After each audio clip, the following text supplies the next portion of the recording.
जिज्ञासु मित्रों, बहुत बहुत अभिनंदन है आपका हमारे चैनल दिव्य सृजन स्पिरिचुअल में। और जैसा कि आपको विदित है कि प्रत्येक दिवस रात्रि 9 बजे लाइव चर्चा लेकर हम यहाँ उपस्थित होते हैं, और आज भी थोड़ा सा विलंब हुआ और यह चर्चा आज भी प्रारंभ हो रही है। और आप इस चर्चा से जुड़ते जाएं, इसका लाभ उठाते जाएं। जो मित्र पहले से प्रतीक्षारत हैं उनका बहुत बहुत अभिनंदन, उनका अभिवादन। Doctor Aniruddh R Saraswat PhD ji, Ramesh Jogia ji, Deepak Patel, Gopal Sharma, Shrish Mehtre, Amit Sharma, Mala Sharma, Ram Niwas Meena जी, महेश राम पिस्ता जी, सभी का बहुत बहुत अभिनंदन है जिज्ञासुओं। और यह चर्चा हम प्रारंभ कर रहे हैं अभी।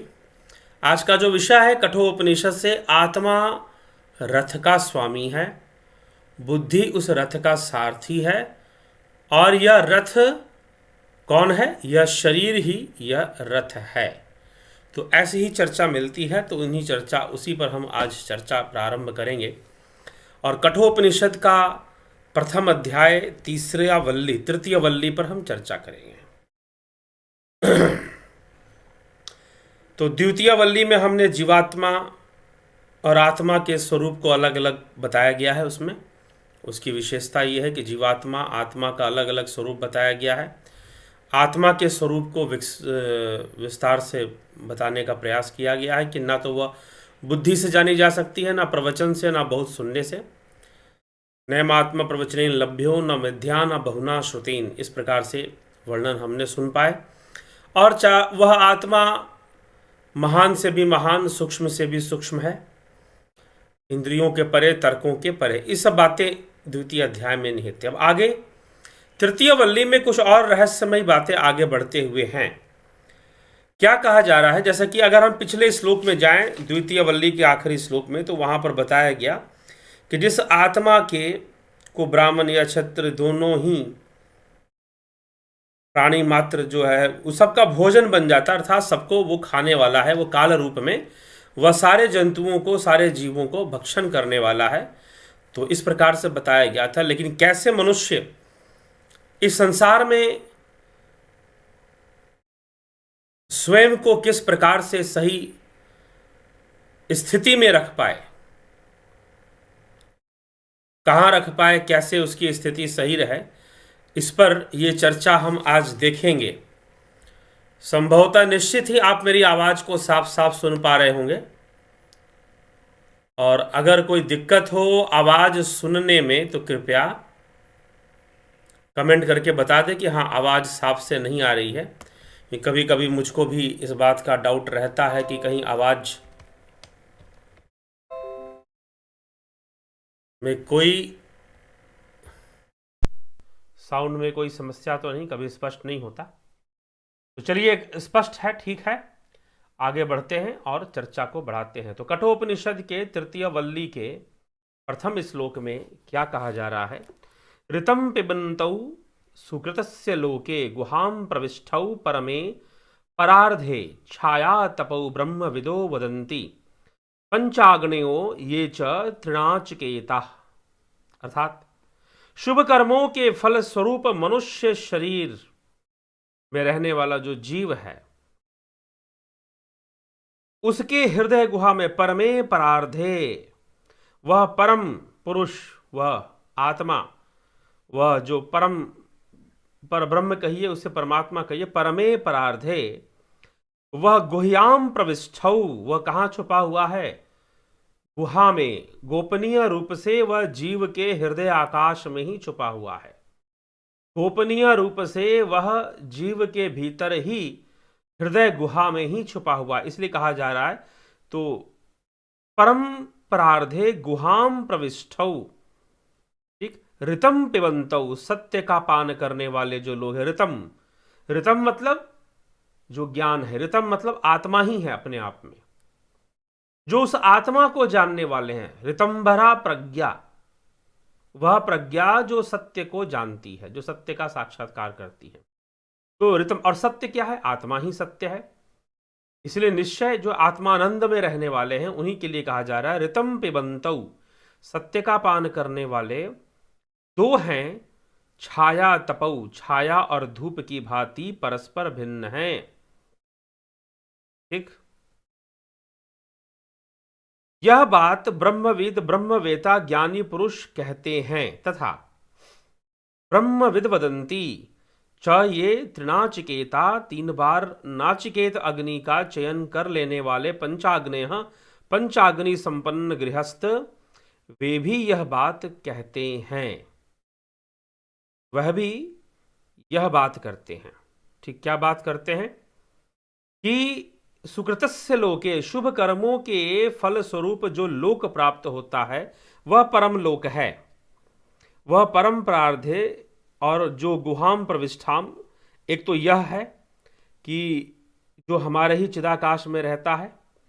सत्य का पान करने वाले घृतम पिबंतौ छाया तपौ, छाया और धूप जैसे भिन्न भिन्न हैं, वैसे ही शुभ कर्मों का फल भोगने वाले 2 प्रकार के लोगों का यहां वर्णन हो रहा है। एक तो शुभ कर्मों का फल भोगने वाले, और दूसरा जो उस आत्मा को जानने वाले हैं, जो उस सत्य को जानने वाले हैं। इन दोनों का जो फल है वो अलग अलग बताया जाता है कि शुभ कर्मों से, पुण्य कर्मों से जो फल मिलेगा और जो आत्मा को जानकर जो फल मिलेगा, उनमें भी भेद आता है। तो जो 3 बार नचिकेत अग्नि का चयन कर लेने वाले पंचाग्नि संपन्न गृहस्थ हैं, वे भी यही बात कहते हैं, उनका भी यही मानना है। तो पुण्य के वशीभूत, यहां पर यमराज जो है जीवात्मा और आत्मा के नित्य संबंध का परिचय दे रहे हैं। आत्मा मतलब यहां परमात्मा से ही ले लीजिए। जीव और आत्मा के नित्य संबंध का परिचय देते हुए कहते हैं कि ब्रह्मवेता ज्ञानी महानुभाव तथा यज्ञादि शुभ कर्मों का अनुष्ठान करने वाले जो आस्तिक जन है, ये 2 प्रकार के लोग। यज्ञादि शुभ कर्मों का सभी एक स्वर से यही कहते हैं कि यह मनुष्य शरीर बहुत दुर्लभ है, क्योंकि यह मनुष्य शरीर के द्वारा ही योग संभव है, कैवल्य संभव है। तो पूर्व जन्म से अर्जित अनेक पुण्य कर्मों को निमित्त बनाकर परम कृपालु आत्मा कृपावश हो जीव को उसके कल्याण संपादन के लिए यह श्रेष्ठ शरीर प्रदान करते हैं, अर्थात उसे मनुष्य जीवन मिलता है। फिर उस जीव के साथ ही स्वयं भी उसी के हृदय के अंतस्थल में वह आत्मा भी विराजमान है, प्रविष्ट है। इतना ही नहीं, दोनों साथ साथ हैं और सत्य का पान करते हैं, शुभ कर्मों के अवश्यंभामी सत्य फल को भोगते हैं। अवश्य ही दोनों के भोग में बड़ा अंतर है, बहुत भारी अंतर है, क्योंकि वह जीव पुण्य कर्मों के वशीभूत जो फल भोगता है और आत्मज्ञान की साधना से जो फल प्राप्त होता है, उन दोनों में बड़ा भारी अंतर है। इस बात को विशेष रूप से इस श्लोक के अंदर कहा जा रहा है। और फिर यज्ञ आदि कर्मों की भी महानता गाई जा रही है कि नचिकेत अग्नि, 3 प्रकार के जो नचिकेत अग्नि हैं, और पंचाग्नि, पंच अग्नि साधनाएं होती हैं। पंचअग्नि में सूर्य की अग्नि है, संसार की अग्नि है, वर्षा की अग्नि है, और फिर स्त्री और पुरुष की अग्नि मानी जाती है। तो जो पंचाग्नि संपन्न है, एक गृहस्थ व्यक्ति ही पंचाग्नि संपन्न होता है। तो इसलिए यहां पर पंचाग्नि संपन्न जो बात कही गई है, जो पंच अग्नि से संपन्न है वह गृहस्थ व्यक्ति, वह यज्ञ आदि कर्मों से, नचिकेत यज्ञ आदि कर्मों से स्वर्ग लोक का भोग करता है और उस आत्मा को जानकर परम धाम की प्राप्ति करता है, परमात्मा की प्राप्ति करता है। तो जब वो उसको जान लेता है तब। तो इस प्रकार से यहां पर इस तरह का भेद बताया जा रहा है जीव और आत्मा में भी, और साथ ही साथ संसार के कर्म फल का भोग, यज्ञ आदि पुण्य कर्मों का भोग और आत्मज्ञान का भोग, उससे दोनों से अलग अलग फल प्राप्त हुआ करते हैं। यह सेतुर जाना नामक्षरम ब्रह्म यत परम अभयम तीर्थशिताम पारम नचिकेतम शकेमहि, अर्थात इजानानम, यज्ञ करने वालों के लिए जो दुख समुद्र से पार पहुंचा देने योग्य सेतु है, उसे नचिकेत अग्नि संसार कहते हैं। जो संसार के दुखों से, मुक्ति देने वाला जो सेतु है, संसार के यज्ञ करने वालों के लिए, जो यज्ञ आदि जो पुण्य कर्म करते हैं, देवताओं का भी दान करते हैं, प्रकृति का भी दान करते हैं, सबका दान करते हैं, दरिद्रों का भी दान करते हैं, पशु पक्षियों का भी दान करते हैं, पितरों का भी दान करते हैं, जो इस प्रकार से यज्ञ के द्वारा इस प्रकार का दान किया करते हैं, वह निश्चय ही पुण्य की प्राप्ति से, वह नचिकेत अग्नि से, नचिकेत अग्नि के माध्यम से जो अग्निहोत्र के द्वारा जो देवों का दान होता है, वह सब जो किया करते हैं, उन्हें क्या प्राप्त होता है? उन्हें संसार के दुखों से मुक्ति मिलती, उन्हें स्वर्ग का सुख मिलता है। तो इजानानम यह स नाचिकेतम पारम तीर्थशताम यत अभयम अक्षरम ब्रह्म शकेमहि, अर्थात यज्ञ करने वालों के लिए जो दुख समुद्र से पार पहुंचा देने योग्य सेतु है, उसे नचिकेत अग्नि को संसार समुद्र से पार होने की इच्छा वालों के लिए जो भय रहित पद है, उस अविनाशी आत्मा परम ब्रह्म को, उस परम ब्रह्म पुरुषोत्तम को जानने और प्राप्त करने में भी हम समर्थ हों, ऐसी प्रार्थना की जा रही है कि संसार के दुखों से यज्ञ आदि कर्म, श्रीमद् भगवद गीता में भी इसलिए भगवान कृष्ण ने यज्ञ आदि कर्मों की महिमा गाई है और उसे निष्काम भाव से करने की प्रेरणा दी है, निष्काम भाव से संपन्न करने का उपदेश दिया है। तो इन कर्मों से, क्योंकि यज्ञ आदि के माध्यम से दान पुण्य के कर्म किए जाते हैं, तो यज्ञ करना भी अपने आप में एक दान है, हवन करना, अग्निहोत्र आदि की क्रियाएं भी अपने आप में देवताओं के प्रति दिया गया दान ही है। तो यह जो कर्म किए जाते हैं निष्काम भावना से, यह संसार के दुखों से मुक्ति देते हैं। जो संसार का जो दुख है उससे मुक्ति वह दे दिया करते हैं। संसार में शरीर का दुख है, गरीबी का दुख है, रिश्ते नातों का भी दुख हो सकता है, उससे मुक्ति इन यज्ञ आदि कर्मों से मिल जाता है। और इसी के साथ साथ हम इसको करते हुए भी, प्रार्थना की जा रही है कि हम इसको करते हुए भी हम और क्या कर लें, हम उस परब्रह्म को भी जान लें, हम उस आत्मा को भी जान लें, तो फिर निश्चय ही हमारा पूर्ण कल्याण होगा, स्वर्ग आदि का भी भोग हो जाएगा और निश्चय ही मोक्ष की भी प्राप्ति हो जाएगी। कुछ इस तरह की प्रार्थना रखी जा रही है। अब इसी विषय को और समझाने के लिए कहा जा रहा है, आत्मानम रथिनम विधि शरीरम रथमेव तु बुद्धिम तु सारथिम विधि मनः प्रग्रहमेव च। आत्मानम अर्थात इस आत्मा को तो रथ का स्वामी जानो। हे नचिकेता, इस आत्मा को तो रथ का स्वामी जानो और शरीर को तुम रथ समझो और बुद्धि को इस रथ का सारथी समझो और मन को इसका लगाम समझो। आत्मा स्वामी है, बुद्धि सारथी है, शरीर रथ है, इंद्रियां अश्व हैं, इसके घोड़े हैं, और लगाम मन है। लगाम मन है, लगाम किसके हाथ में है? सारथी के हाथ में है। सारथी कौन है? बुद्धि ही सारथी है। बुद्धि ही सारथी है, जिसके माध्यम से आत्मा जिसको अपनी शक्ति प्रदान कर रहा है वह बुद्धि ही है। ठीक, तो इस प्रकार से यहां पर कहा गया मन लगाम है, मन को लगाम बताया गया। तो जो जीव है वह परमात्मा से बिछड़ा हुआ है, अनंत काल से वह अनवरत संसार रूपी बिहड़ वन में इधर उधर सुख की खोज में भटक रहा है। सुख समझकर जहां भी जाता है वहां उसे धोखा ही पाता है। सर्वथा साधनहीन और दयनीय, जब तक वह परम सुख स्वरूप आत्मा के समीप नहीं पहुंच जाता तब तक उसे सुख शांति कभी नहीं मिल सकती। उसकी इस दयनीय दशा को देखकर दयामय आत्मा ने उस मानव शरीर रूपी सुंदर सर्व साधन संपन्न रथ दिया है। ठीक, इंद्रिय रूप बलवान घोड़े दिए, इंद्रियां ही घोड़े हैं, अश्व हैं यहां पर। ठीक, तो इसीलिए अब उसे इस पर अपना नियंत्रण रखना था, लेकिन अपना नियंत्रण ना होकर कुछ और हो जाता है, क्योंकि बुद्धि देखती है अविद्या और अविद्या का नियंत्रण बन जाता है, जिसे आप माया का नियंत्रण कहते हो। तो आगे कह रहे, यस्त्व विज्ञानवाना भवत्य युक्तेन मनसा सदा तस्सेन्द्रियाण्य वश्यानि दुष्टास्वा इव सारथे। यह सदा, जो सदा विवेकहीन बुद्धि वाला और अवशीभूत मन से रहता है, उसकी इंद्रियां असावधान सारथी के दुष्ट घोड़ों की भांति हैं, वश में रहने वाली हो जाती हैं, वश में ना रहने वाली हो जाती हैं। जो सदा अविज्ञान विवेकहीन बुद्धि वाला और अवशीभूत चंचल अर्थात चंचल अवस्था में रहने वाला मन से रहता है, उसकी इंद्रियां असावधान सारथी के दुष्ट घोड़ों की भांति हैं। इंद्रियां दुष्ट घोड़ों की भांति हैं जो अपने मन से ही गमन कर जाती हैं, अपने मन से ही आगे बढ़ जाती हैं। तो जहां लगाम पर कोई नियंत्रण नहीं तो इंद्रियों पर भी नियंत्रण नहीं होगा, और इंद्रियां यह जो घोड़े का काम करती हैं, अश्व का काम करती हैं, अपनी मर्जी से चलने लगेंगी, अपने मर्जी से घूमने लगेंगी।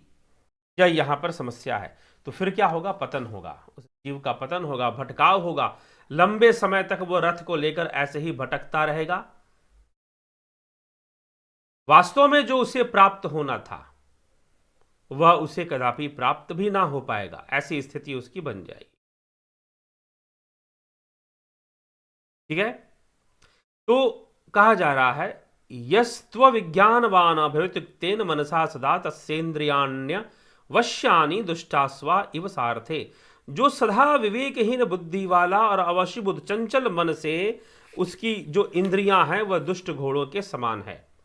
यस्तु विज्ञानवान भवति युक्तेन मनसा सदा तस्येन्द्रियाणि वश्यानि सदस्वा इव सारथे। परंतु जो सदा विवेक युक्त बुद्धि वाला, वश में किए हुए मन और इंद्रियों वाला है, उसकी इंद्रियां सावधान सारथी के अच्छे घोड़ों की भांति वश में रहती हैं। यस्त्व विज्ञानवान भवत्य मनस का सदा शुचि न स तत्पदमापनोति संसारम चादिगच्छति। जो कोई सदा विवेकहीन बुद्धि वाला असंयत चित्त अपवित्र रहता है वह उस परम पद को नहीं पा सकता, अपितु बार बार जन्म मृत्यु रूप संसार चक्र में वह भटकता रहता है। जो मन बुद्धि और इंद्रियों के वशीभूत जीवन जीता, उसके लिए कहा जा रहा है यस्तु विज्ञानवान भवति समनस्कः सदा शुचि सदू तत्पदमाप्नोति यस्माद् भूय न जायते। परंतु जो सदा विवेकशील बुद्धि से युक्त संयत चित्त पवित्र रहता है वह तो उस परम पद को प्राप्त कर लेता है जहां से पुनः जन्म लेना नहीं होता।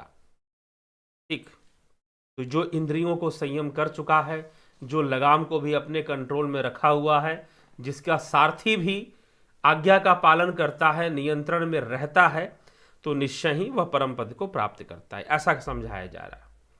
विज्ञान सारथिर्यस्तु मनः प्रगवानन रह सो अध्वन्न पारमापनोति तद्विष्णु परमम पदम। जो मनुष्य विवेकशील बुद्धि रूप सारथी से संपन्न है, जिसकी बुद्धि विवेक से संपन्न है, वह विवेकशील अर्थात जिसकी बुद्धि विवेक से संपन्न है, तो सारथी भी विवेक से संपन्न हो गया।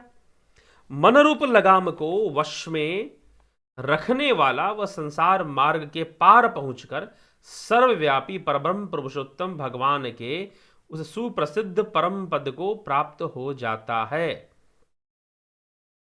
ठीक है, तो जो इस प्रकार से संसार मार्ग के पार पहुंच जाता है, जो बुद्धि को प्रकट कर कर विवेकशील बुद्धि रूपी सारथी से संपन्न है और मन रूपी लगाम को वश में रखता है, वो निश्चय ही संसार मार्ग को प्राप्त कर कर विष्णु तत् परमम पदम, विष्णु रूपी जो परम पद है उसी को वो प्राप्त हो जाता है।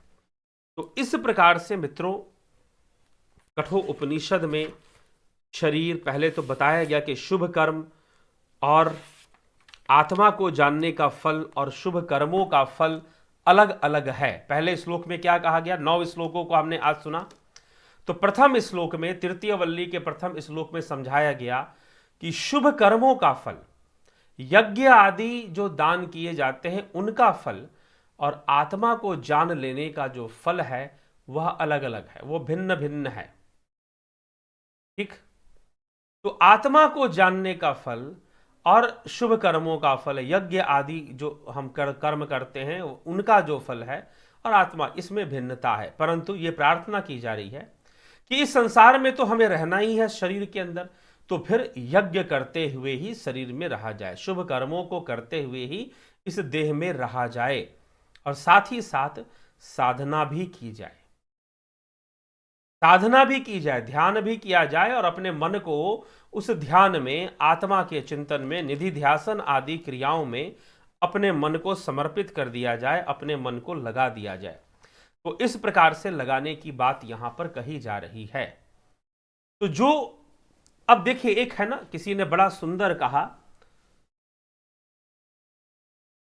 कि रहो उस दुनिया में लेकिन व्यवहारिकता और अभिनय करो इस दुनिया में। अर्थात उस दुनिया के होते हुए भी आप इस दुनिया में होने का जो अभिनय करते हैं निष्काम भावना से। किसी ने कहा कि हम वासी उस देश के जहां पार ब्रह्म का खेल। किसी संत कवि की वाणी है। तो मन तो लगाकर रहो वहां पर, लेकिन इस संसार में जो दायित्व है तुम्हारा, जो कर्तव्य है तुम्हारा, और जो जरूरी कर्म है, जो शुभ कर्म है, उनको भी करो, उनको भी करो। ठीक है। तो ये उपदेश, ये जो उपदेश है, प्रथम 9 श्लोक, तृतीय वल्ली, प्रथम अध्याय कठोपनिषद, कठोपनिषद के प्रथम अध्याय के तृतीय वल्ली के 9 श्लोकों पर हमने चर्चा की। तो आइए अब उसके पूरे सार पर हम चलते हैं। तो प्रथम श्लोक में यही बात समझाई जा रही है कि शुभ कर्मों का फल अलग, आत्मा को जानने का फल अलग।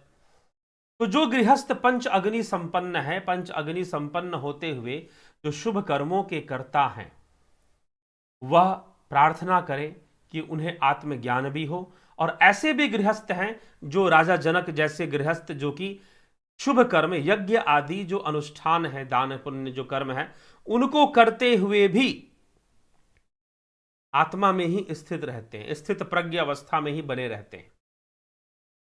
तो जो ऐसे करता है, इसलिए इसमें प्रार्थना, दूसरे श्लोक में प्रार्थना की जा रही है, हे प्रभु हमें ऐसा ही वरदान दो कि हम संसार में रहते हुए भी नचिकेत अग्नि का जो पंच अग्नि कर्म वगैरह जो है, हम इनको अच्छे से करते हुए भी, पंच अग्नि कर्म रूपी इन कर्मों को करते हुए भी हम जो है क्या करें, उस आत्मा को जान ले, उस परम तत्व को भी हम जान ले, हम ऐसा करने में सफल हों।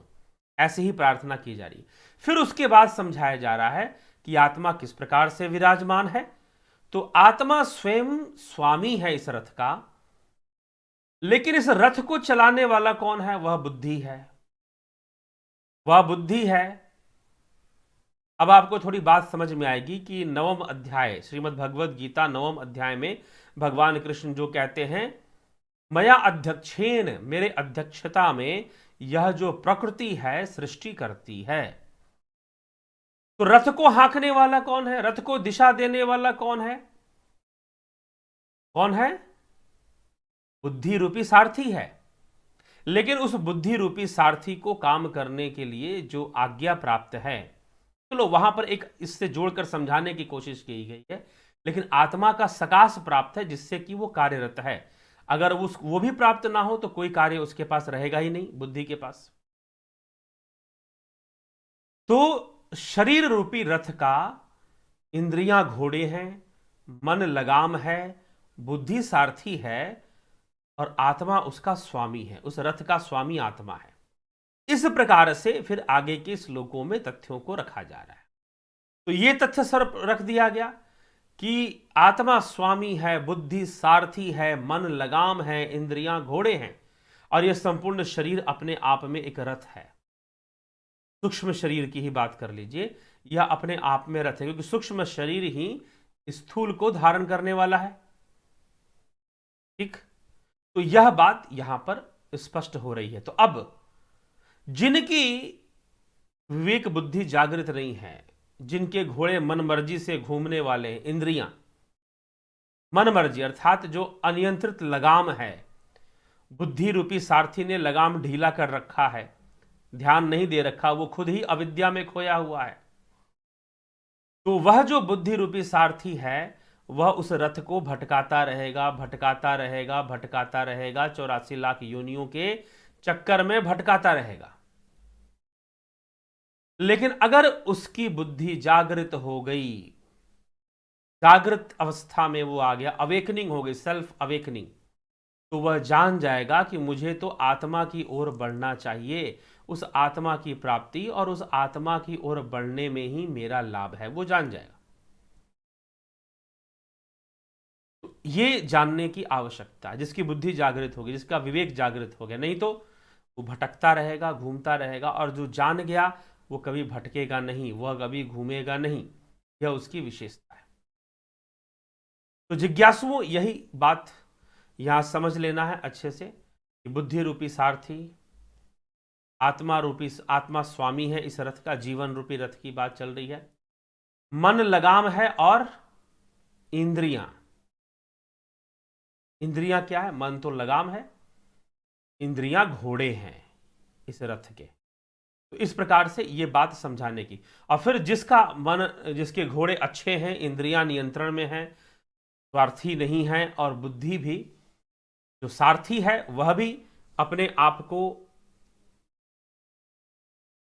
जो सारथी है वह भी नियंत्रण में रहने वाला है, आज्ञा की पालना करने वाला है। अगर ऐसा सारथी मिल जाता है तो निश्चय ही कल्याण शीघ्र ही होगा, हम निश्चय ही अपने समय का सदुपयोग करेंगे और भविष्य में भी कोई बड़ा काम करेंगे, समाज को दिशा देने का काम, समाज को मार्ग दिखाने का काम हमारे द्वारा हो पाएगा, अगर सही समय पर सही ऊर्जा की ओर हमने ध्यान दिया, सही ऊर्जा को विकसित किया और सही ऊर्जा को हम बनाने में सफल रहे तो। ठीक, तो ये सब बातें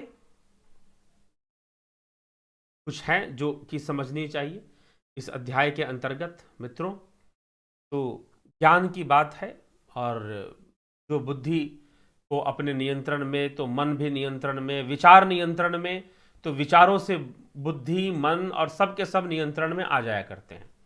तो जब ये सारे नियंत्रण में रहेंगे तो उसे परम धाम की प्राप्ति से कोई रोक नहीं सकता, वह निश्चय रूप से परम धाम को प्राप्त हो ही जाएगा। ठीक है, तो चलिए थोड़ा देख लें, आपके प्रारंभ के कमेंट ही देखेंगे, शुरुआत के कमेंट क्या क्या हैं, कौन क्या क्या प्रश्न करता है। डॉक्टर अनिरुद्ध जी, चरण स्पर्श मनीष देव जी, आपको पहले भी मैसेज भेजा जी, अच्छी बात है।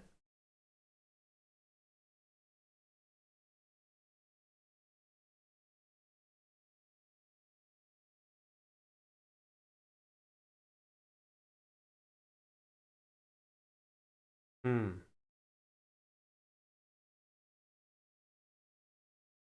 स्थूल शरीर को बचपन से जवानी और जवानी से बुढ़ापे में और बुढ़ापे से मृत्यु तक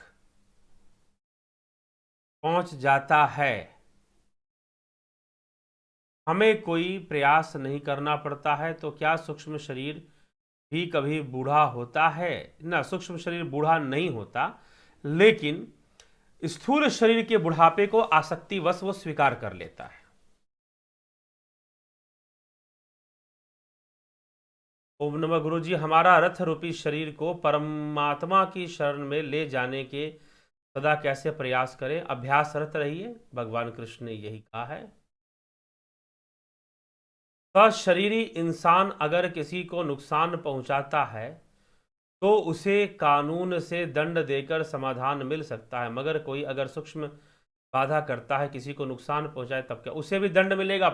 देखिए, मुख्य रूप से जो कानून है वह तो प्रकृति का ही कानून है, चाहे सशरीरी हो या सूक्ष्म में हो। जो कर्म हो रहा है वह जीव से हो रहा है कर्म, और जो कर्म हो रहा है उस कर्म का फल उस जीव को भोगना ही पड़ेगा। वो अदालत या कोई न्यायालय उसे दंड देगा यह जरूरी नहीं है, न्यायालय भी अगर किसी को दंडित कर रहा है तो वह कर्मों के कारण ही कर रहा है, यह समझना है। जीव और आत्मा तो अलग अलग होते हैं, फिर भी एक ही है नहीं, एक बताया ही नहीं कि हमने कब बताया एक। हाँ, वह उसके भीतर, आत्मा हृदय आकाश में जीव के भीतर ही है, इस तरह से लिखा गया है।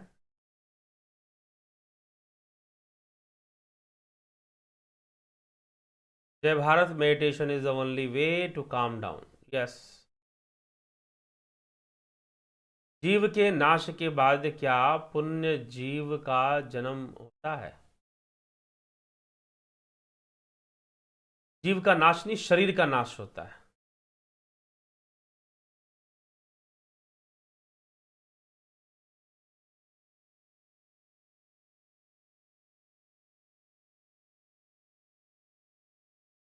जीव और आत्मा अलग अलग ही है, ये हमेशा अलग अलग ही बनाया है।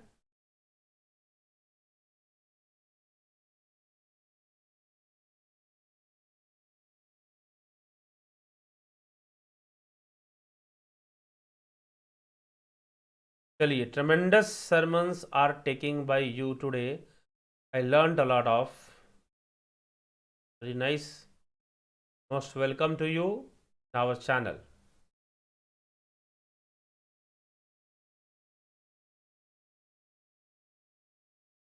निधिध्यासन का मतलब नहीं, निधिध्यासन है अभ्यास पूर्वक ध्यान करने के प्रति, मन को एक ही भाव रखने के प्रति अभ्यासरत रहना। टी.एन. पांडे जी, रचना जी, सभी का। तो मन को एकाग्र करने के प्रति निरंतर अभ्यासरत रहना ही निधिध्यासन है। कभी निधिध्यासन को अच्छे से बताएंगे आगे चलकर, ठीक। आगे आने वाले समय में निधिध्यासन को बेहतर तरीके से समझाया जाएगा। यह निधिध्यासन आप करिए, अभ्यास करें। और जो मित्र मेंबरशिप लेकर जो साधनाएं कर रहे हैं वो निश्चय ही संपर्क में रहा करें, संपर्क तोड़े नहीं। जितने वीडियोस भेजे गए, अगर उतना कर लिया है आपने, देख लिया है, कर लिया है अभ्यास, तो पूछकर आप आगे भी बढ़ सकते हैं। आगे बढ़ने के प्रति जागरूक रहिए, ठीक है, उस मेंबरशिप में। और जिन्होंने नहीं ज्वाइन किया, करना चाहते हैं, अवश्य कदम आगे बढ़ाएं और ज्वाइन कर पूरी तरह से लाभान्वित हों, ठीक है। तो मित्रों, इसी के साथ हम आज यह जो सभा है,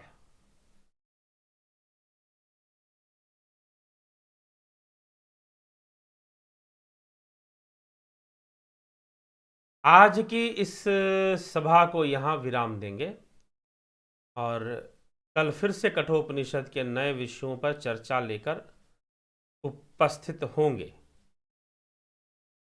इंद्रियों से पंच विषय पर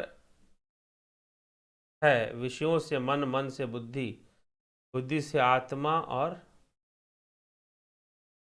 अव्यक्त अवसर ब्रह्म। जीव के अंत के बाद भी क्या दोबारा जीव का जन्म होता? जी नहीं। जीव का अंत कैवल्य में होगा ना, जीव का अंत तो होता ही नहीं है। जीव का विनाश नहीं होता, उसकी मुक्ति होगी, उसका मोक्ष होगा। तो जब वो हो जाएगा तो फिर पुनरागमन जीव का नहीं है।